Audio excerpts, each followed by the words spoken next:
All right, let's do this. NXT Deadline.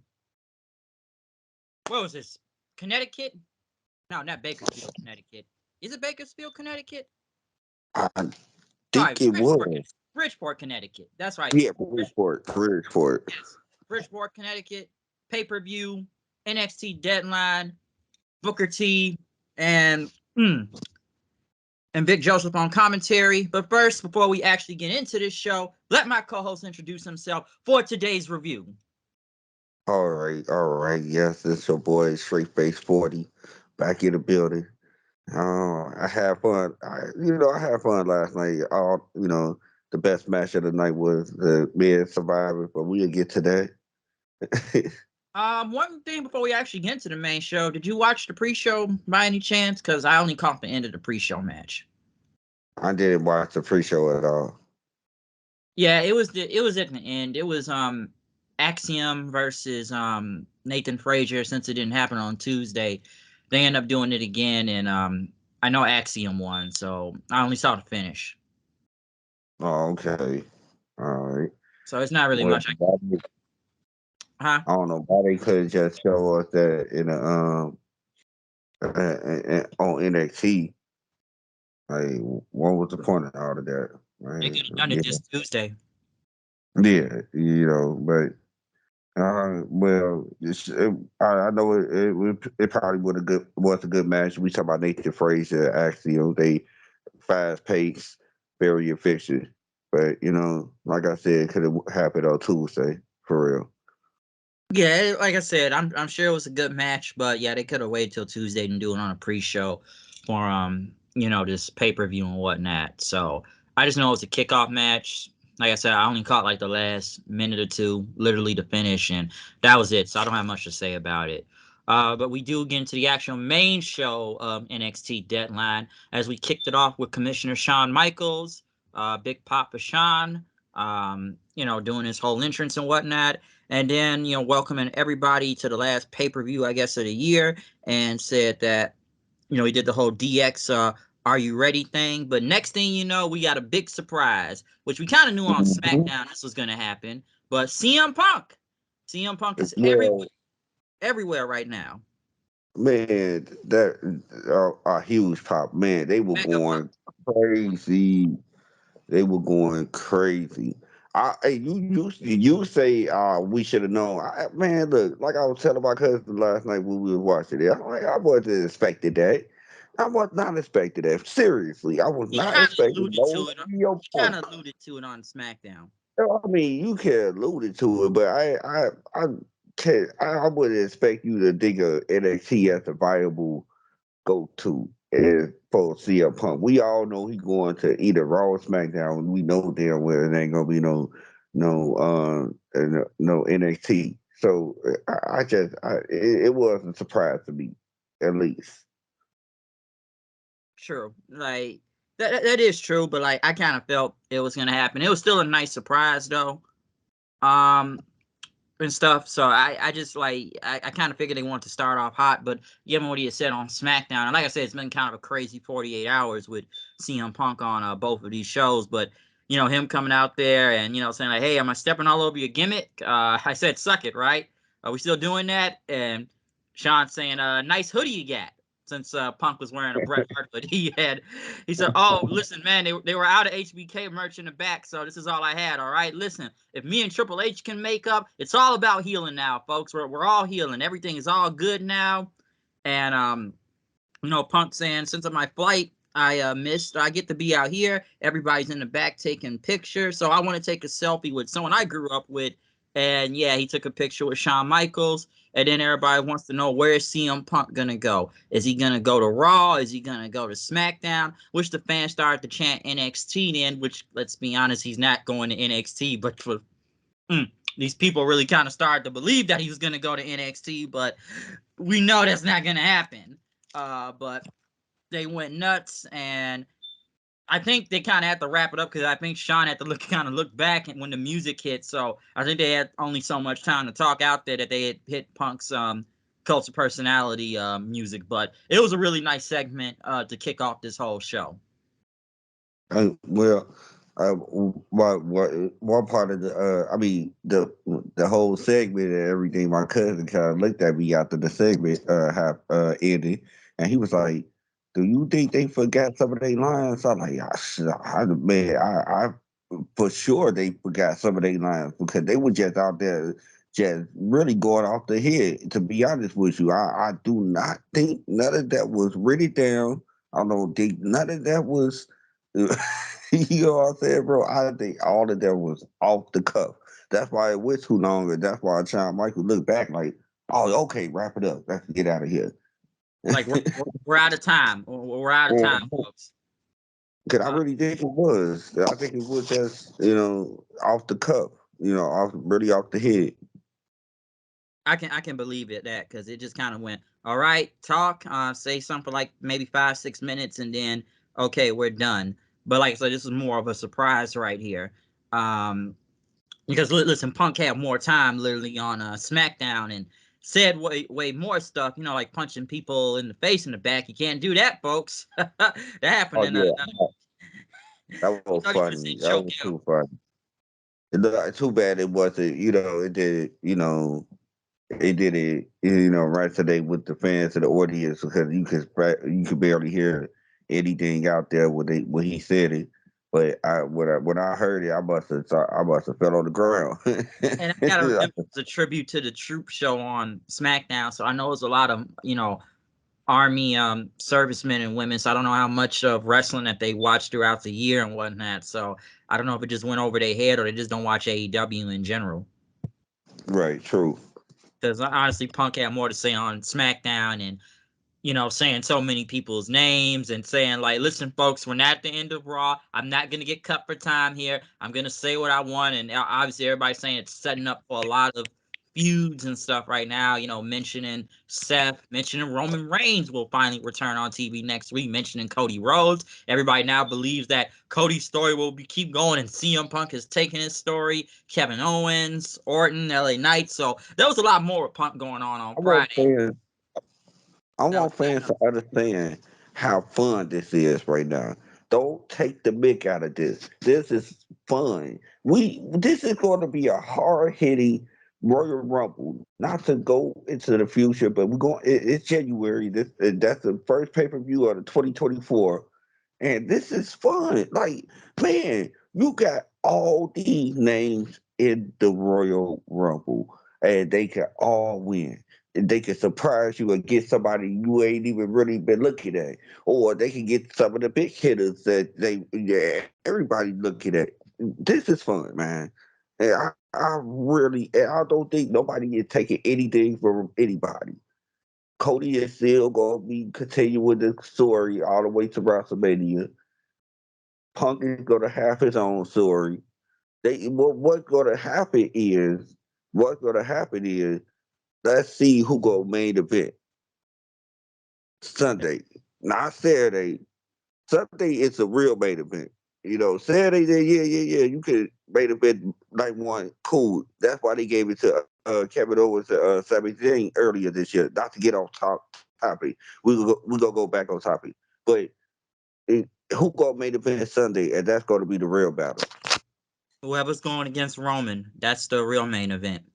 Oh no! Roman can. This is going to be the crazy part. Roman can be involved, but he can still be main event Saturday though.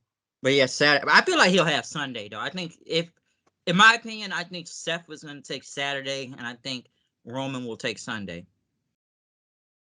Well, I can agree with that. I can, but my outlook is whoever got the hottest storyline between CM Punk and whoever I think he going to Raw.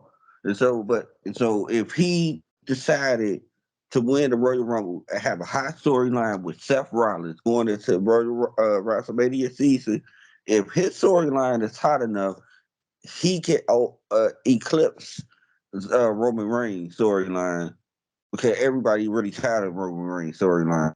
So he can eclipse his storyline at Main Event Sunday. Because yes, that is a possibility with Punk probably being the hottest thing in wrestling right now in general. and especially who he goes against. I do feel like Yeah, it will be against Seth. I do think he will go to Raw, given Orton is on SmackDown now. But hell, like you said, Punk could go for anybody. Like I said, it's not like he didn't mention Roman Reigns out there. He said he was an OG Paul Heyman guy and whatnot. So you never know what can happen. So the possibilities can go anywhere right now. But I do feel like he's probably gonna go against Seth though. But hey, you never know. all right. Because even So like I said, you don't know who win the Rumble. You don't know who could do this. Hell, it could be Punk and Cody in the last two. man, remember, man, look, when the last time the Royal Rumble been this fun, bro? Come on, man. Man, we've been predicting winners for the past 10 years now. It ain't no fun no more. You know, it was the last time the Royal Rumble felt this fun going into the Royal Rumble season. Because last year, it was very predictable who was going to win, Yeah, obviously. yeah, And even with the Royal Rumble, because in my like for Royal Rumble, I felt for the past few years now, I'm usually just like whoever returns. So like, okay, who's going to be the surprise return? right. That was usually the thing I look forward to. But like I said, you have some players now. You have some hitters in there. There's obviously more people we could name. The hell, Gunther we can name. Look what he did this year in the Royal Rumble. He was like one of the longest people in there. Yeah, hey, look at him now. You know what I'm saying? Look at him now. He one of the people are predicting that he's going to go on into 2024 becoming a world champion, probably in the middle of the summer, probably or. You know what I'm saying? Like you never know, but people are predicting that because how his run at the Intercontinental and that run and the Royal Rumble was.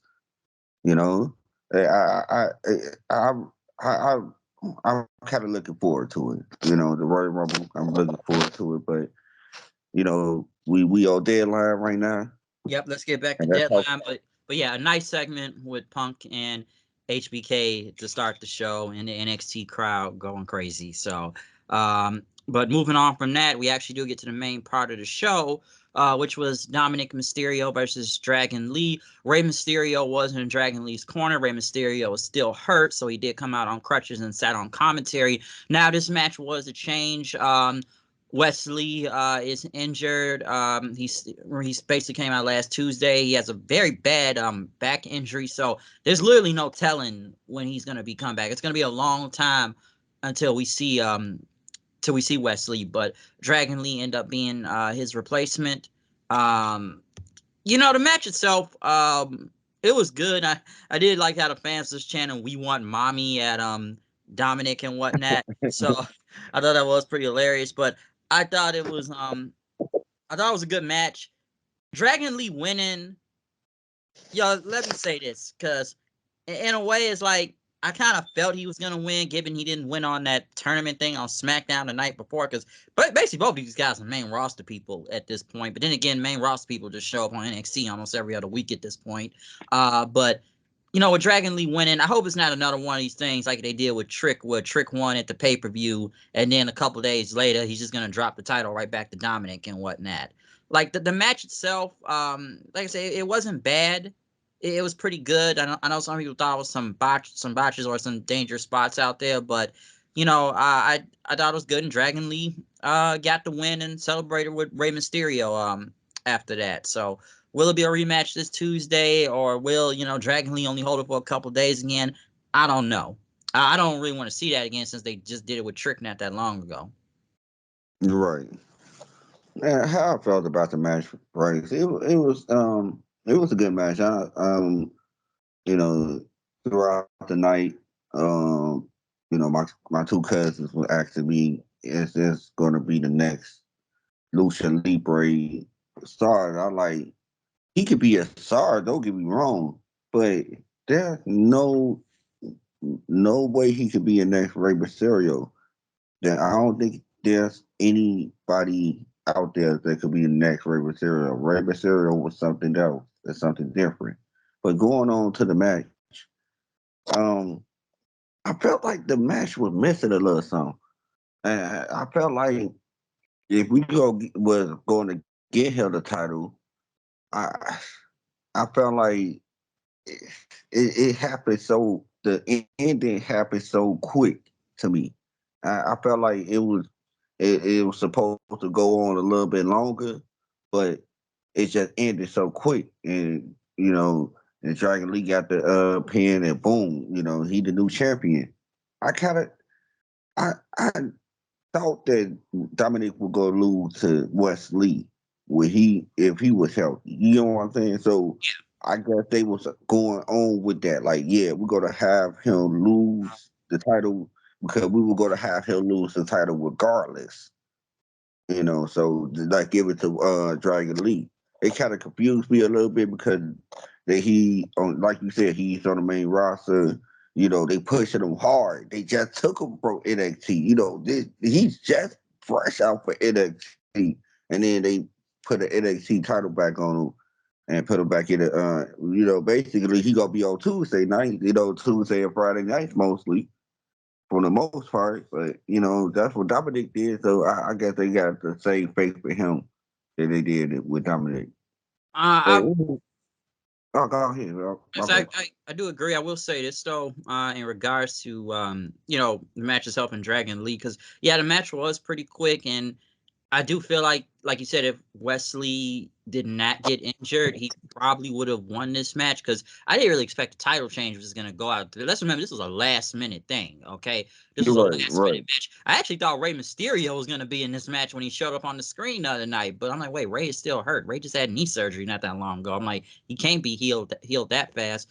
Also, in Dragon Lee's case, yes, he's on the main roster, but the guy has taken a handful of losses lately too. So I was actually kind of surprised he won right here. I guess they didn't want to keep that losing streak going. So, like I said, the match was, like I said, it wasn't a bad match or anything. It just kind of felt, it was like one of those things where it's like, it was just kind of out of nowhere with him winning in a way. But like I said, this was a last minute thing at the time. And yes, I do believe they have a lot of faith in Dragon Lee. Like you said before, everybody can't be the next Rey Mysterio. Come on, they wanted Sin Cara to be the next Rey Mysterio years I ago. said And the same thing last night. I said the same thing. That how was that one of my comparisons. I like that's who they wanted, but did that work? Where is he? He ain't there no more. it's a lot of luchadors that kind of came and went. I can go, like I said, Sin Cara or Kalisto and whatnot. Because someone said they've always been looking for that next big Latin star and whatnot. But like I said, everybody can't be Ray. Hell, everybody can't be Eddie and whatnot. So I Right. think they've tried for years, and they have a chance right now with some people. Like you got Santos out there. Like I say, you have Dragon Lee. I don't know. I'm not to get off Okay. topic. Not to get off topic. I don't know what happened to Carlito going against Santos, but that's a story for another day. Is he injured? I don't know Like what legit? happened. Do I you really think don't know. that's the reason why? That's what I said last time back in the Survivor Series review. I'm like, is he hurt? Because why would they change it from Carlito to Dragon Lee versus Santos then? So that was kind of weird to me. So that's a good question, but I'm assuming he's injured or something. Because like it's like, okay, they just replaced with Dragon Lee all of a sudden instead of Carlito. And right now, even I'll say this, like I said, not to get off topic. In Santos' case, who's he really going against right now? I don't even know. Like I said, Carlito's hurt, Ray's hurt, and then Dragon Lee's like a proxy here. So, or he's just beating up the other LWO guys. I have no idea, but I don't know. It's kind of a little bit all over the place right now. Now Dragon Lee winning the North American title. Where's that gonna go? I don't know. Like I said before, hopefully it's not another one of these things where he just drops it on Tuesday back to Dominic, because like it's gonna look ridiculous. Like it looked ridiculous with Trick, and now I don't want to see it again. But like I said, it was a lot of last minute stuff here that got changed. But the match was okay. It wasn't bad though. Yeah, it wasn't bad. Yeah, it wasn't bad at all. Next, though, let's move to the next thing. I still like to call this the King of the Mountain match in some type of way, but the Women's Iron Survivor match. Fallon Henley, Britt Blair Davenport, shit, I forgot who was all in this match for some reason. Tiffany Stratton, Lash Legend, and Kalani Jordan. This wasn't bad. It was a good match. I think I understand a little bit more the whole Iron Survivor thing and the penalty. You know, you got to pin somebody, and then somebody goes into the box, and they get a point and whatnot. But I don't think the match. I don't think it wasn't bad. We'll get to the other one later on, but there was a couple good stuff here and there. Obviously, a lot of high flying stuff, either from Kalani Jordan or Tiffany Stratton out there. I did kind of notice. In a way, I kind of good they put Lash Legend in last because we know Lash Legend's not been good in the past. We've seen this before. I feel like they want to at least have quick bursts and whatnot by having to do power moves and get some wins. So she wasn't bad here. Like we've seen worse in the past, but this wasn't bad. Tiffany Stratton is really good. I will say that. I think a lot of people have said that for a while now. Like I said, the match was okay. It ended up with Blair Davenport winning. I know that because I think she got the last win on she had 3 points if I'm not mistaken, and I don't remember who she pinned last, but she won the match. The clock ran out. For some reason, the screen it went black after that, which I figured out why because I think Tiffany Stratton had a nip slip, so that's what happened. So yes, now Blair Davenport is the number one contender. And I know Steven's not here, but one thing I could say about this whole thing going into this match and going back to the segment on back on Tuesday, and we talked about this in the last review. All of the women really come off bitchy half the time on this show. And that segment last Tuesday was kind of a prime example of it. Like, you would agree? Yeah, I mean, prime example. Prime example was for the all those promos that was to the locker room. My goodness, like that's all they do is like argue with each other and stuff. Oh, But yeah. Because I've said it. I think I said it last time. Like, everybody's in an argument, kind of talking. Two of them start to argue. Then a random brawl happens. It's like I almost feel like it was kind of watching the Divas era again. Because it's like when I see these segments, somebody try to tell me, it's kind of an age thing, and more women do it. I'm like, they did this back then, so I'm like, this ain't really nothing new. This ain't really an age thing. This happened in the past, and it happens now. It just happens, okay? Some would say women just like to bitch amongst each other because no matter what the gimmicks they have here, they all come off very bitchy and arguing with yeah, each other. Like, like I said, it's not really an age thing. It's a cycle. It just keeps going. So that's how I felt about it. Yeah, Blair Davenport winning. I'm not mad at it. I actually kind of thought what's the name was gonna come out and attack her again. Nikita Lyons since she returned on Tuesday and whatnot. But Davenport ended up getting the win. Like, I how do like to break down you feel about all this? the. I like to break down this match with 3 points that you would hit it at, and every time you would hit it at every point that I'm about to bring up. One, the pace of the match. You shouldn't even start it off with Fallon Henley. You should have, yeah. If you wanted to start off the match, I would have started off Fallon Henley. I mean, not Fallon Henley, Blair and Tiffany Stratton. You know why? Because I got two of my best workers about to start off the match. It set up the pacing of the match very well. With then Fallon could come in third. She could come in third. I wouldn't even mind that because that would be a good a good setup for her to come in number three. But one thing, I mean, the second point is you brought up it again. It was very good that they brought in last year last. You know why? Because the match is already hot. You don't need her to do anything to build up the match. Everybody already invested in the match already by the time she even get in the match. So she could just do her little power moves like she was doing. The two choke slams. And then she paired two people, got two you got 2 points off of that. But you get what I'm saying. I, yeah, that was very good. And the third point was the the the person who won the match was the person who should have won the match. Because to be honest with you, Flair gonna go into a match, into a feud with Nikita Lyons by the time we go into 2024. You know, I'm very sure of that. You know,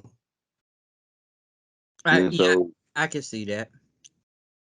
yeah, so by the time 2024 happens, she gonna be in a feud with Nikia Lyon. That means the other women, you probably don't want to go with Tiffany fight Lila right off the back. You know what I'm saying? But if you do, it would be a bad idea. You know, who else? Kalani, I like Kalani athleticism, and with a little bit more polish, she could do it. But not right now. She's too green. Not as far as move sets or anything like that. She could work in a ring, but but at the same time. You get what I'm saying? At the same time, she too green. She ain't got no character. I don't even know what she is. You know what I'm saying? She just this girl who just talk about the crown me every time. I don't know what character she is. So she definitely not no world title picture. Um, Lash Legend, no, not now. Probably later, but I really don't see anything. She haven't she really haven't made that leap and jump like I think she should have for a person who been there just as long as Tiffany, just as long as you get what I'm saying. She been there just as long as these people. Some of these people probably have a less experience, but she really, I think she really needs some more. She needs a little bit more polish. But the match overall wasn't bad at all. And it was just I just felt like it was kind of dull. It was kind of boring to me, And it's like it wasn't bad, it was just boring. Yeah, the match was okay. Like, it was good, but I'm not gonna lie, I did kind of lose a little focus here and there throughout it. Like, I paid attention to the bigger spots. Don't get me wrong, like, it wasn't bad, but I gotta remember this match is like, what, 25 minutes, and Mhm. you gotta get everybody in the ring, and the whole penalty box thing. And like I said, it reminds me of King of the Mountain with TNA in a way, and people jumping off of the penalty box and stuff. So um like, it was a lot going on, because like I said, when you pin somebody, you get a point and they go in the cage for, like, I forget how many seconds, but every time somebody gets pinned, somebody's got to go in there. So it was a lot going on in that match. So like I said, I thought it was good. I'm not mad with Blair Davenport winning. Like, I'm cool with that. But like I said, obviously she's still in a feud with Nikita Lyons since she returned and whatnot. I will say, some people I know have already said, like, is Nikita Lyons really that good? Or, hopefully maybe she got better. I know she came off a knee injury. I mean, I don't know how many knee injuries she's had at this I point. mean, yeah, she wasn't bad when she before the knee injury though. I really thought she was really like halfway decent, more than halfway decent. I can go as far as she was actually good. I really didn't see no botches from her. I didn't see, no real bad moves from her. Cause like, I mean, I don't want her to fall into the category because I kind of figured where you going at. I don't know, but am I right if I'm about to say this? go ahead. I don't want her to fall into the category of, oh man, is she good or it's people just or it's just horny wrestling fans. I don't think it's horny wrestling fans. If it is, it is, but I think she good, and she just almost a year would take it away from her. You gotta remember Yeah, that. she had an So you got ACL injury. right. So almost a year has been taken away from her, and so we gotta see she didn't really even get to the point that she needed to be before the knee injury. She is like people didn't understand that. Like she was just still fresh before the knee injury. Yeah, because I know a lot of people that go back and forth. Is like, some would say she really isn't that good, or like I said before, Do people like it because she's good, or is it just folks that's just thirsty out here and they just want to crack at that? Really, like which one really is it?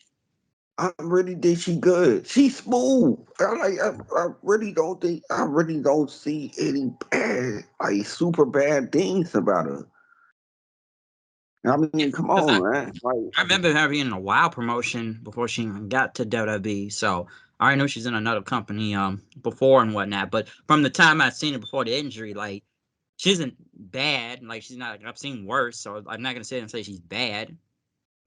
I'll right. say And I needed to see more before the knees. And then, like we just said, a year been taken away. Almost a year. Was it 8 months? 8 months. Like, man, yeah, that's that a lot. ACL injuries ain't nothing to play with. Right. So it's like I need to see more. I'm kind of glad she was back though. You know what I'm saying? The roster get it all the little pieces because I can't really say they major pieces, but they all get it all the little pieces that can be major pieces in the year 2024. We don't know. That's true, and kind of adding on into this too, and I did, it wasn't on my screen. I guess it was because of the premium package, but we did have another return also because right after Blair Davenport won, she got on the mic to talk about Lyra Valkyria, and when Valkyria came out, we got the return of Cora Jade and her new boobs basically out there I, back in I NXT thought, now. oh, I thought on Peacock. It Yeah, so came I on, didn't play on mine. I don't know. but yeah. And Corey came back, and now that's the person who I'm iffy with. I'm not too really sold on Cora like that. Cora work kind of sip to me, and it ain't really like I'm about to say with her. She not bad in the ring, but I just feel like she kind of work sip a little bit to me.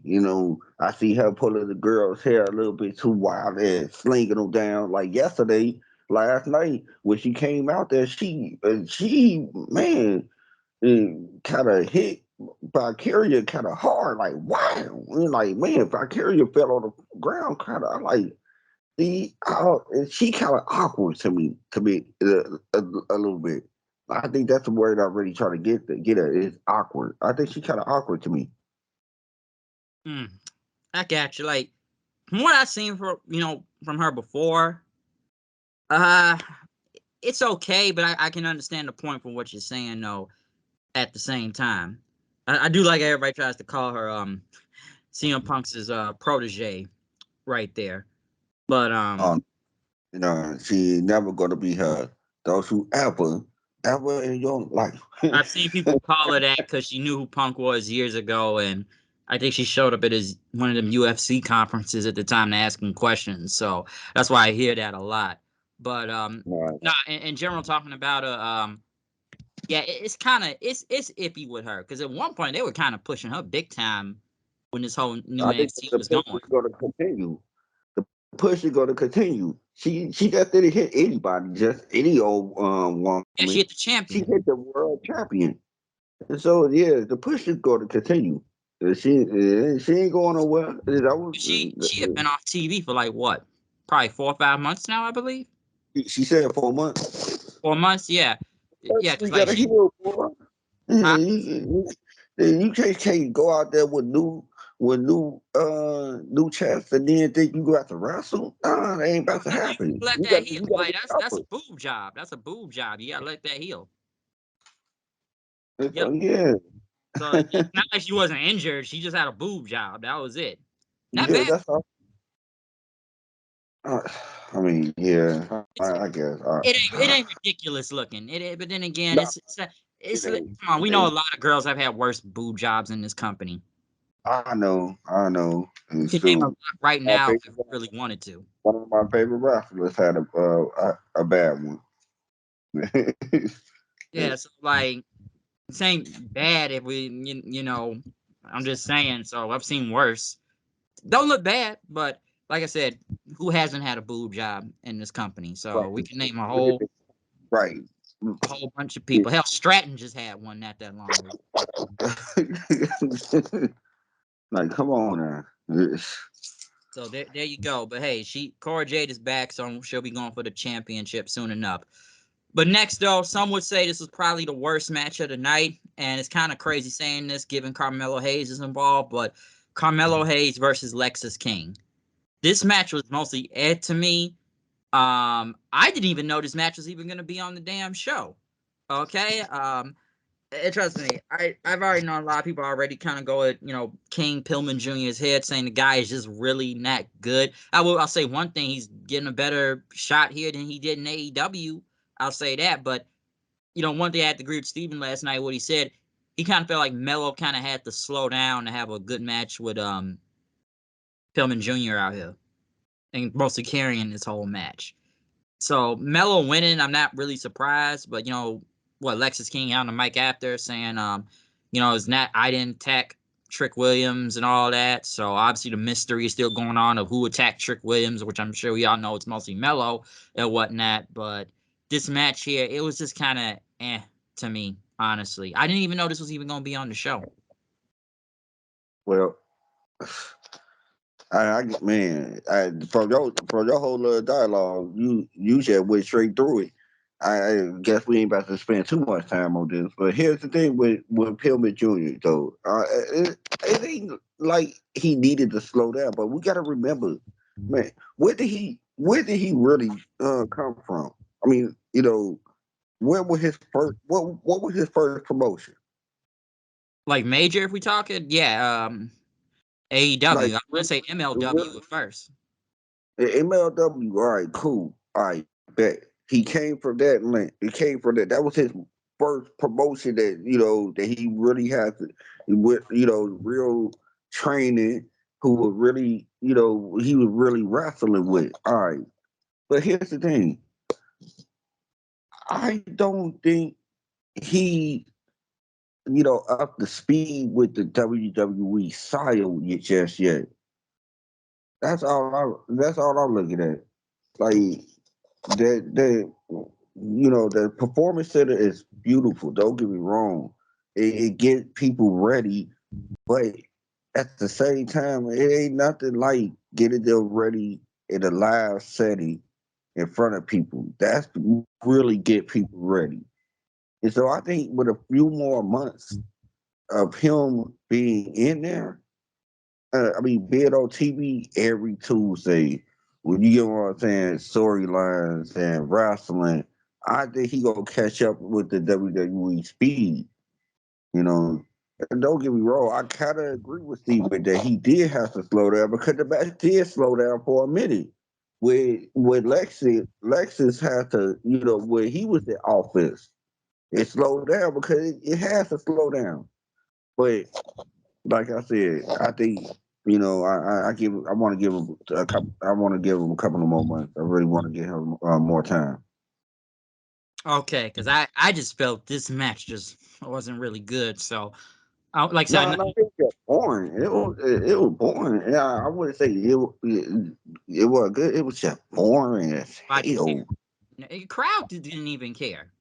Like, because, well, first off, we all in agreement. I ain't know this match was going to happen. We get in a metal match. We just get in a metal match for the sake of a metal match because what was the point of them going at each other? So Melo could prove that he did it. He did attack Trick Williams. The storyline is good. Don't get me wrong, but it kind of going off tilted a little bit. We need to reveal quickly. We can't wait any longer. We need to reveal quickly because it's really falling into the devil AEW devil storyline. You see how falling that going. That this storyline is going in the same direction. We need to rebuild quickly because we can't just keep on. Lexi King was a red herring. Okay, we understand that part now. Is Melo the guy? If it ain't Melo, who it is? We need to reveal quickly. We can't keep on waiting because we gonna lose interest in the storyline. It does feel like it is going long. I get it's a slow burn, but you don't want to wait too long of who attacked them. Like how many more times and weeks we got to keep waiting, huh? Like how long we gonna really keep this going? If which I'm sure we all know Melo did it, or unless they're gonna try to swerve us later on. But how long can you keep this thing going? You don't want to let it drag out too long, where it's gonna be kind of disappointment in the end. So you want to at least try to speed it up a little of who attacked Trick Williams, but obviously it's still going, and now Lexis came saying like I didn't attack Trick, but basically alluding to Melo attack Trick. But like you said, this match was just almost like the sake of having this match on the card, just to somewhat kind of move this whole story. So that's basically what it really was. But like I said, I still think this is probably the worst match of the night. Yeah, it was. And no doubt about it, was the worst match of the night. It was off of pure boringness, off of pure why did this happen, off of pure it just happened because we didn't need Melo on pay per view.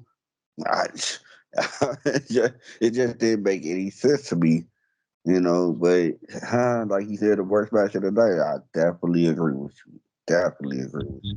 So yeah, that's how I really felt about the whole thing. But next, let's get now to the best match of the night, in my opinion, was the guys Iron Survivor match, which Um, we had Briggs, Tyler Bate, Dijak, Breaker, and Trick Williams.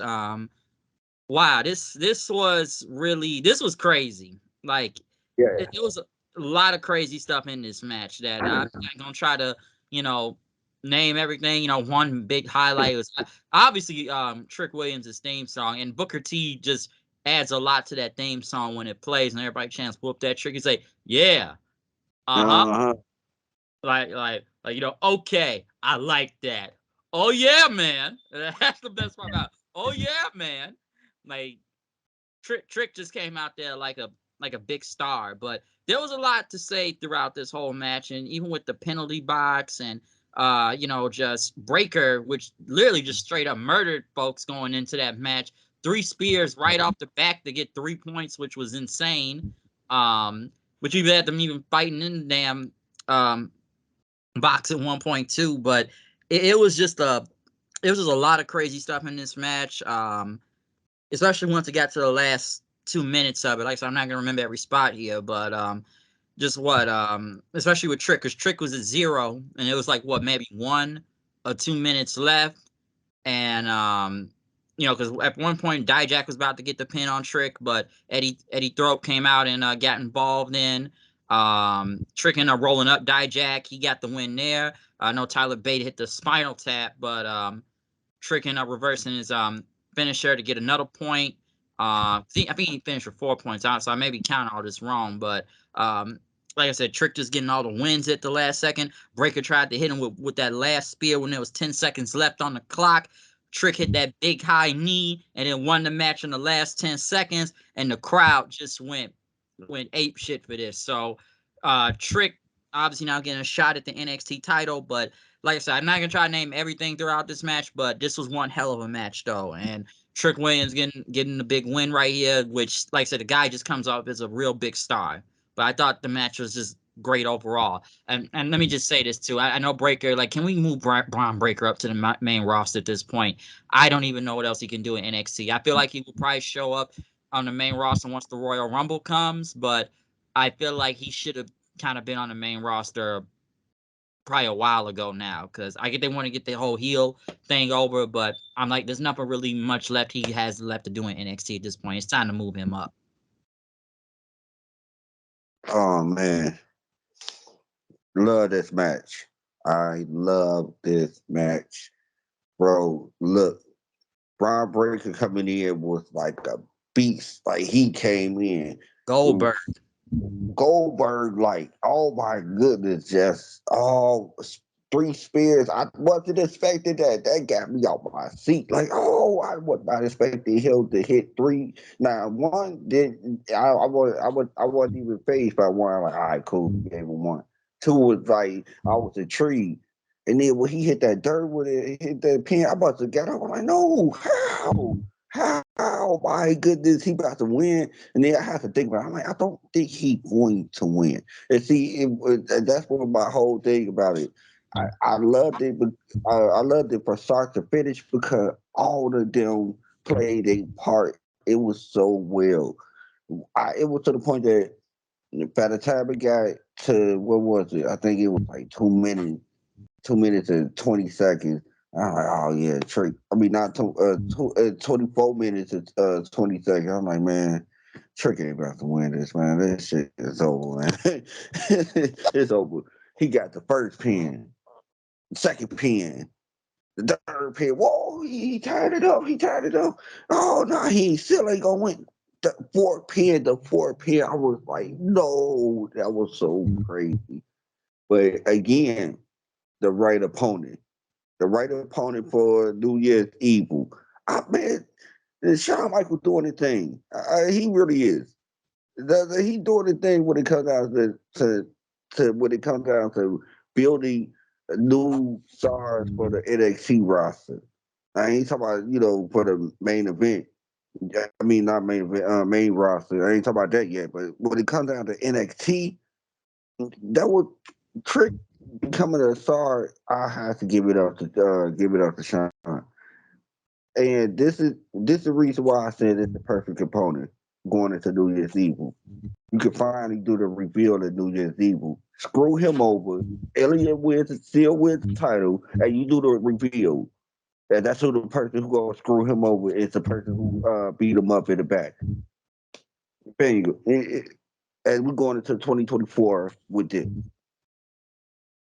Yeah, it basically writes itself. So that's how I would see going into New Year's Evil. And like I said, the guy that attacked Trick will cost him his shot at the title. But like I said, this was great. They've obviously given the ball the Trick right now, and it has worked out very well. The guy is just super over right now. Like I said, I could talk about the whole theme song thing, which is great too, and just everybody trying to whoop that Trick, and Booker T me and added on to it. But like you said, everybody had a part to play in this whole match. All right, and like I said, they got me at the end with Trick just getting all those points at the last minute or two, because I didn't think he was gonna win. I didn't, but it just came out of nowhere. Hey, I gotta lie, I popped up big when he won, so I'm like, holy shit, he got it. Especially hitting that big neon breaker at the end. So we all know where this is gonna lead to, but yeah, this is the best match out of the whole night.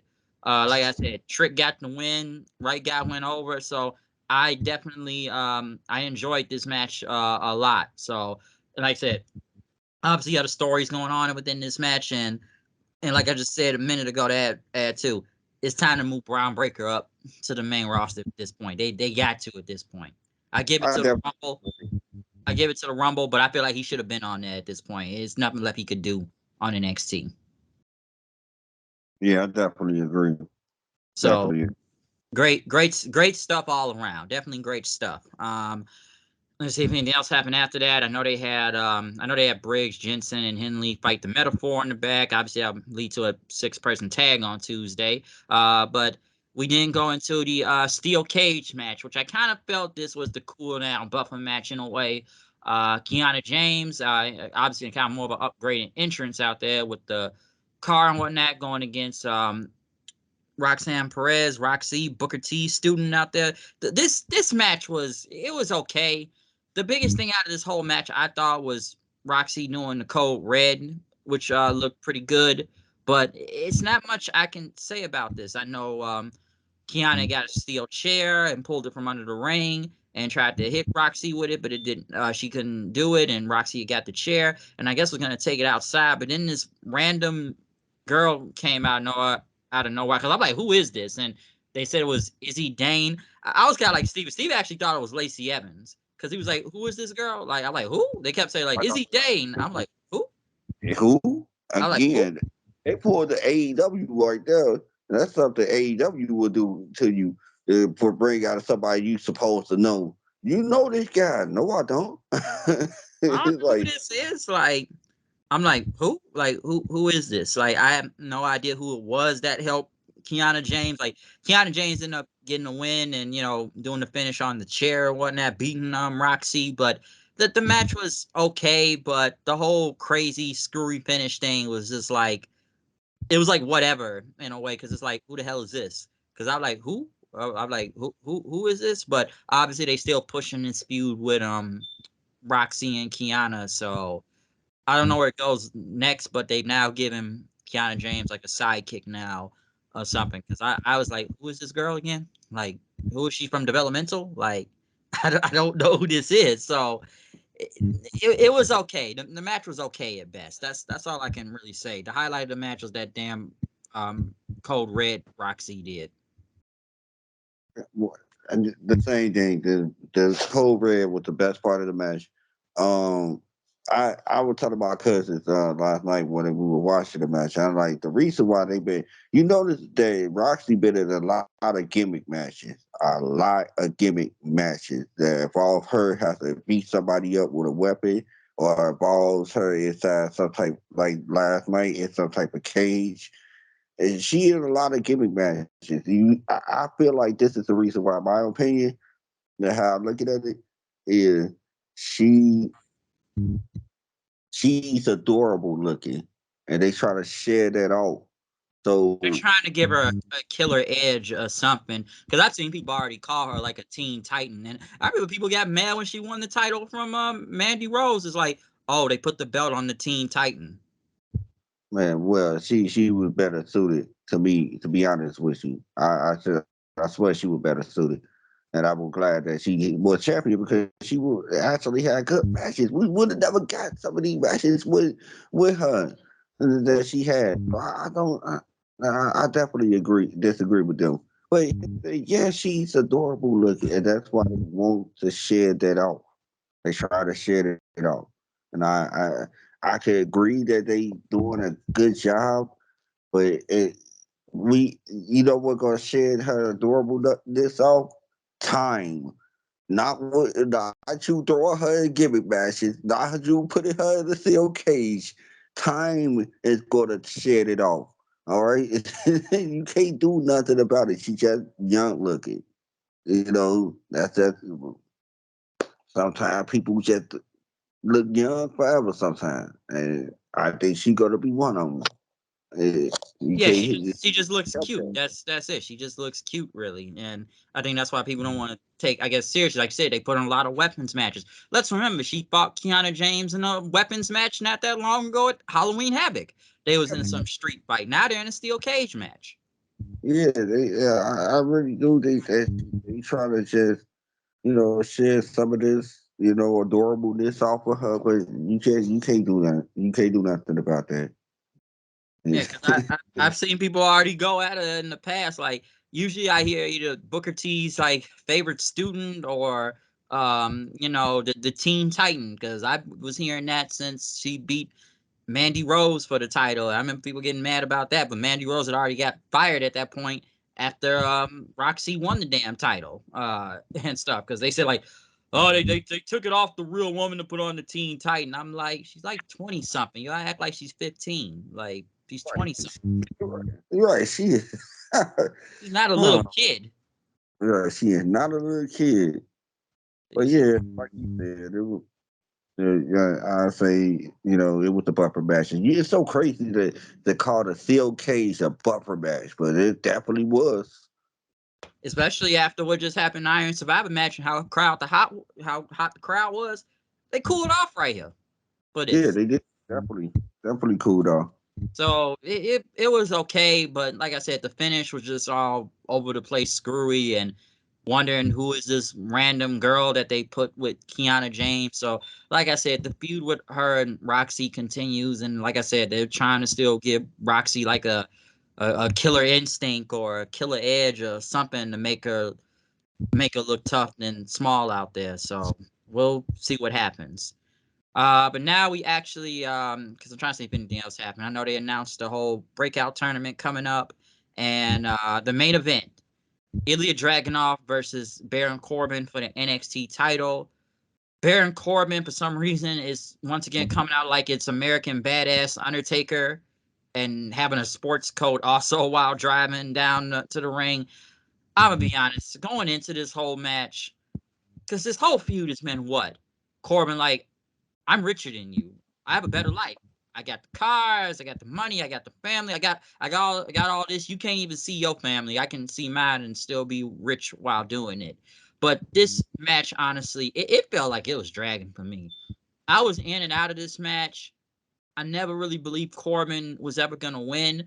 I do believe that this whole burning ships gimmick thing is kind of doing it's doing something for him. I'll say that in NXT, and it's not like he hasn't been bad on the mic since he's been down there. But it's kind of hard to believe in him when this guy has had like what 8 different gimmicks, and the last time, especially when he was on the main roster, we can go through a lot, but on SmackDown, looking like a joke throughout most of the time, because we can go through all this stuff, whether it be a lone wolf or the Constable Corbin or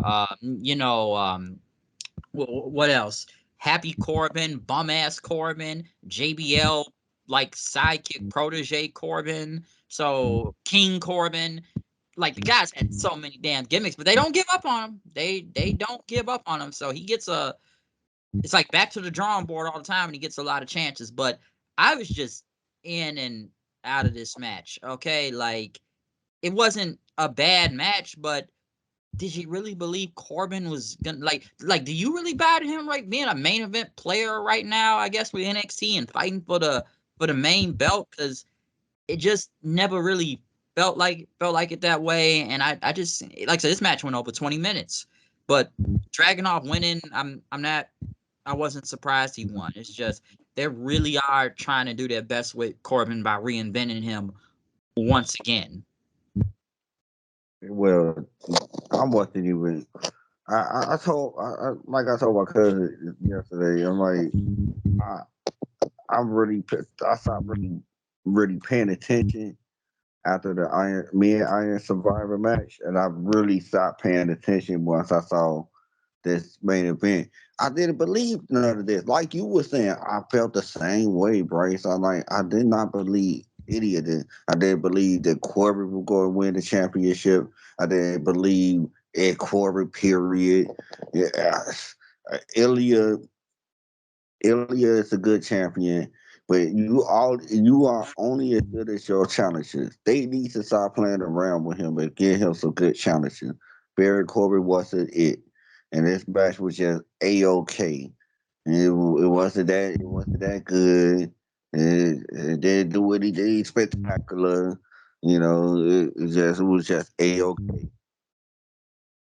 Yeah, it was okay. Like it is what it is. Like I said, do you back Corbin as a main eventer to where they were going with all of this whole feud? No, you know why? I mean, you know how much I did it by him as a main eventer. When you were saying all those stuff that were going through the bill, bro, I ain't know none of that stuff. I ain't know how this bill was happening. I paid attention to more of the how the Iron Survivor challenge was getting, was getting together. And I paid attention to more of Wes Lee before he got injured, more of his storyline with Dominic. Man, that the NXT championship sadly took a backseat to both of those storylines to me. Yeah, and I felt like I didn't pay a lot of attention to this, and I know there was a lot of video packages involved throughout a lot of this feud. Cause I remember what they did Tuesday in the contract signing and all of that, and Dragunov hugging him and waiting to get it, cause like he hugged him again after like he hit like one of those H bombs on him and then hit the torpedo Moscow for the win. But like the whole feud, and like I said, me and Steven talked about it. It was like it's like, okay, I'm richer than you. That's kind of what it really was. Like I got more than you. I got all this stuff. I've been on the main roster for 8 years and I've earned all this money and I got everything. Like what do you have? You have nobody. You can't even see your family. Your family in another country. That's I all it re- really was about. I remember turning when they were talking about that was going to be the main event for it was what Tuesday that was for the contract signing. Was it That was the couple of Tuesdays ago, or this past Tuesday? This past Tuesday. That was the go home. That I was contract turned, sign. right? I turned for real. I knew I ain't even give it a chance. I did it. I just turned. I was like, all right, cool. This is the end of NXT for me, and I just turned to the game. I didn't. I was like, I just not interested in this feud. I didn't care too much about it. Only reason I watched this match, Bryce, because I said I was going to do a podcast with you. That's the only reason why I did watch that match. That probably would have been the end of at the end of deadline to me if I wasn't doing this if I wasn't doing this show with you. Yeah, I feel like the show peaked. It peaked after the men's Iron Survivor. It peaked after that. So that's how I felt about it, really. But the match itself, it was like it was okay. It just kind of dragged on, and I just never believed in Corbin winning. Like I like Dragonuv. The dude looks brutal out there doing stuff, but I just wasn't buying into this whole Baron Corbin feud. Like I said, they've done their best to try to reinvent him again by being on NXT. Maybe he goes back to the main roster after this. I don't know, but it's just like it just was hard to believe. Like, so we're trying to make Baron Corbin into a badass all of a sudden again after like all the silly stuff and bad gimmicks he's been doing on the main roster. Now I'm supposed to take him seriously. Right. So that I guess. that's what kind of got me about the whole thing. And I just kind of, even with him coming out there on a motorcycle, it's like, so it's like he's like American Badass Undertaker now, or like what we going, like what is this because I had to say this one time, like what is the burning ships, what does the burning ships even mean? So it just a lot of it just kind of threw me off. And like I said, this whole feud, I didn't really care about it that much. Like I already explained what most was going on, but I feel like I've kind of seen in and out of this that it was just kind of whatever to me, and we knew Dragonoff was gonna win. Yeah, But I kind of figured that too. We but was one last thing, like, sorry y'all, but like one last thing to add on to this was kind of after when Dragonoff won, we heard Trick Williams' music hit. He came out there, and then we saw Melo walking up behind him, and then the show went off the air. uh huh. So that was kind of it. So I don't know if Melo was gonna do something, but you saw him kind of creeping up behind them, and it just went black then after that. Brains. This show suffered from a few of these matches. What we had 6 matches in total. Am I right? Yeah, I believe so. And so we had 6 matches in total. At least 4 of them. All right, let me break it down. At least 4 of them wasn't interesting. 2 of them was pretty boring, and one of those was the main event. It was like the only good match was the Man Iron Survivor challenge. Everybody else, man, was just okay, and sometimes the NXT pay per view kind of suffers from suffer from that because that's how they these guys are just becoming stars. They ain't really got it down pat just yet, and the pay per view is gonna suffer hard because of that. Because let's remember, a lot of these guys are still really green.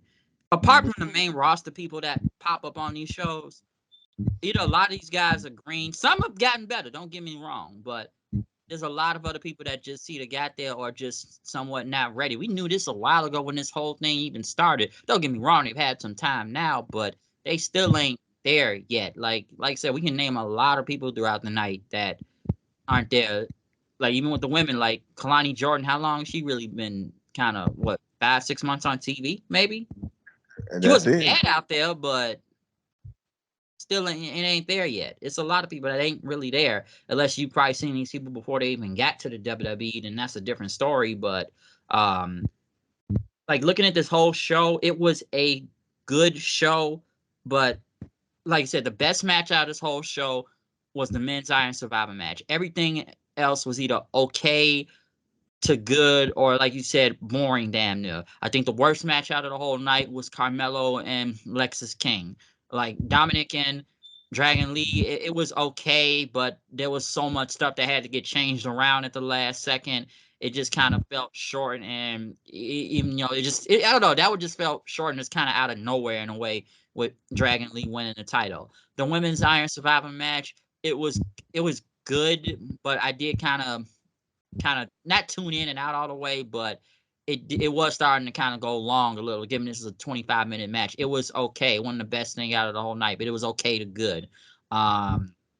Trying to everything else throughout the whole match. Like I said, I already talked the men's Iron Survivor match. The cage match was literally the bumper match. Once again, that was another match that was just okay, and we only named the biggest highlight out of the match was like one move, and I guess the random girl that came to help Kianna James. And the main event, once again, it was okay, but it dragged on, and I kind of got bored throughout it because I never believed Corbin was ever gonna win.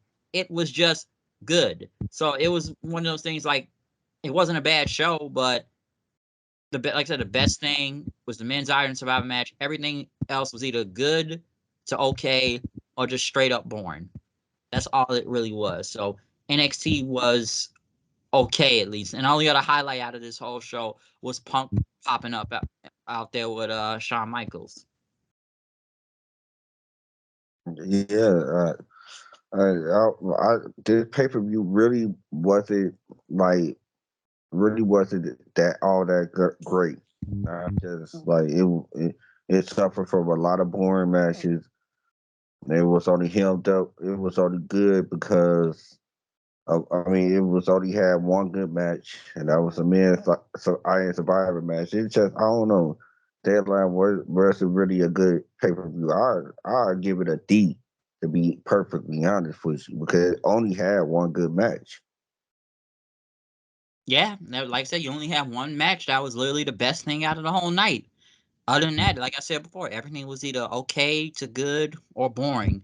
And like I said, you got a title change and you got a return, but that's kind of it. But yeah, I would have to put it in C minus, damn near C minus to a D. I'm going towards that range in a way, because like one match ain't gonna save the whole. It's not gonna save the whole show. It didn't suck, but it's not like it was that great either. It's not like we saw a bunch of bad matches throughout the whole night. We just saw okay, the good matches, just didn't really care that much. So Yes. not a bad crowd or anything, but still, it wasn't a lot to really go off of here other than the highlights we just talked about. So it was okay. That's all I can take from it. Yeah, yeah, it's okay. But Same thing. like yeah, Deadline. It was an okay show. That's how I put it though. But yeah, other than that though, that this is the end of this whole review for NXT Deadline. The next time we show up on here, trying to see what's the next pay-per-view at World's End. Yeah, World's End, AEW. So yeah, that's the next pay-per-view I can really name for AEW. That'll happen next. So other than that though, yeah, comment, subscribe. Follow me on Twitter at HoodieKnight890. Hit that like button and that notification bell. Do you have anything to plug before we leave from here? Oh no, nothing else really. All right, cool, yeah. So other than that, we will see you next time, and we are done from here.